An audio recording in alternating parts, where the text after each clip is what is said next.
అటువంటి యొక్క మహానాడు చరిత్రలో ఎల్లప్పుడూ నిలిచిపోయే విధంగా విజయవంతం చేసినటువంటి మా కార్యకర్త సోదర సోదరీమణులు అందరికీ కూడా మహానాడు వేదిక ద్వారా నా హృదయపూర్వకమైనటువంటి నమస్కారాలు మీ అందరికీ కూడా తెలియజేసుకుంటున్నాను। ఈ యొక్క రాజకీయ తీర్మానానికి ఒక ప్రత్యేకత ఉంది। ఆఖరి తీర్మానంగా ప్రతి మహానాడులో ప్రవేశపెడతాం। గతం ఒక్కసారి గుర్తు చేసుకుంటే ఇదే తీర్మానం మన తెలుగుదేశం పార్టీకి వన్నె తెచ్చినటువంటి ఒక నాయకుడు, పరమ విధేయుడుగా పనిచేసినటువంటి వ్యక్తి, చంద్రబాబు నాయుడు గారికి కుడిభుజంలో ఉన్నటువంటి వ్యక్తి, ఇటు పార్టీకి అటు క్యాడర్ కి అనుసంధానం చేసుకుంటూ నిరంతరం పార్టీ కోసం ప్రతి ఒక్క ఊపిరి కూడా ఆయన పోషించినటువంటి స్వర్గీయ కింజరాపు ఎర్రన్నాయుడు గారు ఇదే రాజకీయ తీర్మానాన్ని ప్రవేశపెట్టేవారు। ఆయన అడుగుజాడల్లో ఈ యొక్క అవకాశం నాకు కల్పించినందుకు చంద్రబాబు నాయుడు గారికి ప్రత్యేకమైనటువంటి ధన్యవాదాలు తెలియజేసుకుంటున్నాను। ఈ యొక్క రాజకీయ తీర్మానంలో మొట్టమొదటి అంశం కింద పెహల్గామ్ లో 22 ఏప్రిల్ తేదీన జరిగినటువంటి సంఘటన ఏదైతే ఉందో ప్రతి ఒక్క భారతీయుడిని కూడా కలిచివేసింది। 26 మంది ఆ ఘటనలో చనిపోయారు। అందులో 2 మన తెలుగు వారు కూడా ఉండడం చాలా బాధాకరం।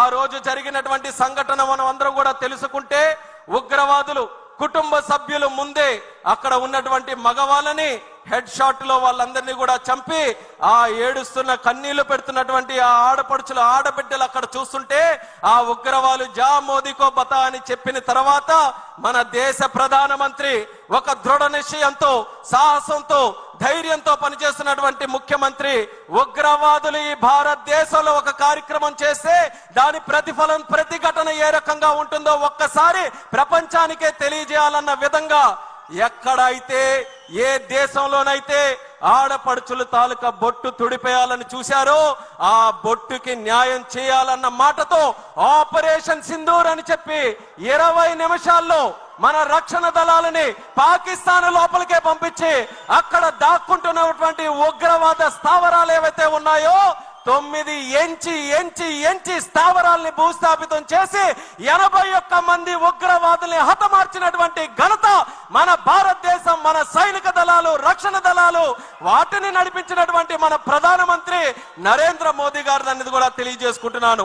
అందుకనే మన రాజకీయ తీర్మానంలో మన దేశ ప్రధానమంత్రి గారిని, మన రక్షణ దళాలని, వాళ్ళ వీరత్వాన్ని మనం అందరం కూడా ఈ వేదిక ద్వారా యావత్ తెలుగు జాతి తరపున హృదయపూర్వకమైనటువంటి ధన్యవాదాలు తెలియజేసుకుంటూ ఈ రోజు మెసేజ్ ఉగ్రవాదులకి గాని ఉగ్రవాదుల్ని సపోర్ట్ చేస్తున్నటువంటి రాష్ట్రాలకు గాని వాళ్ళందరికీ కూడా క్లియర్ కట్ గా పంపిస్తున్నాం।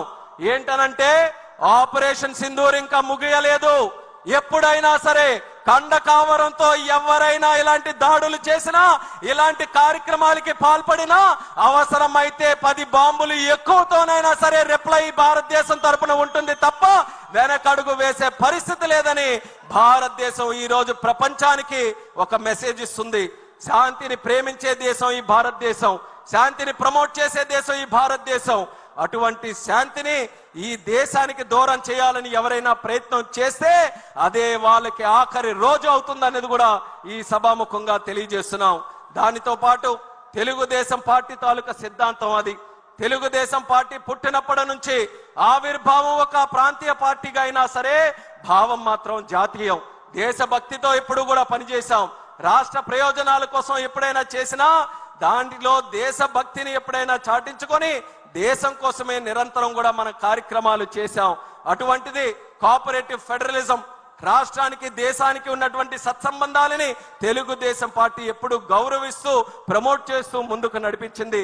అధికారంలో ఉన్న ప్రతిపక్షంలో ఉన్న చరిత్ర తీసుకుంటే తెలుగుదేశం పార్టీ మొదలైన నుంచి స్వర్గీయ విశ్వవిఖ్యాత నట సార్వభౌముడు ఎన్టీ రామారావు గారి దగ్గర నుంచి ఎన్నో కూటములు దేశ స్థాయిలో మనం ఏర్పాటు చేశాం। కేవలం ఒకే ఒక్క ఆలోచన, సామాజిక న్యాయం మనం నిరూపించాలి, అలాగే ప్రజాస్వామ్య విలువలు మనం కాపాడాలి, దేశ సమగ్రతని అలాగే ప్రజల తాలూకా భవిష్యత్తుని మంచిగా మనం ముందుకు నడిపించాలని అనేక కూటములు, వాటితో పాటు ఎంతో మంది ప్రధానమంత్రుల్ని మన తెలుగుదేశం పార్టీ తరఫున నిర్ణయించాం। అలాగే ఎంతో మంది రాష్ట్రపతుల్ని నిర్ణయించడానికి కీలకమైనటువంటి పాత్ర మన తెలుగుదేశం పార్టీ తరఫున ఇచ్చేశాం। ఒక్కసారి తెలుగు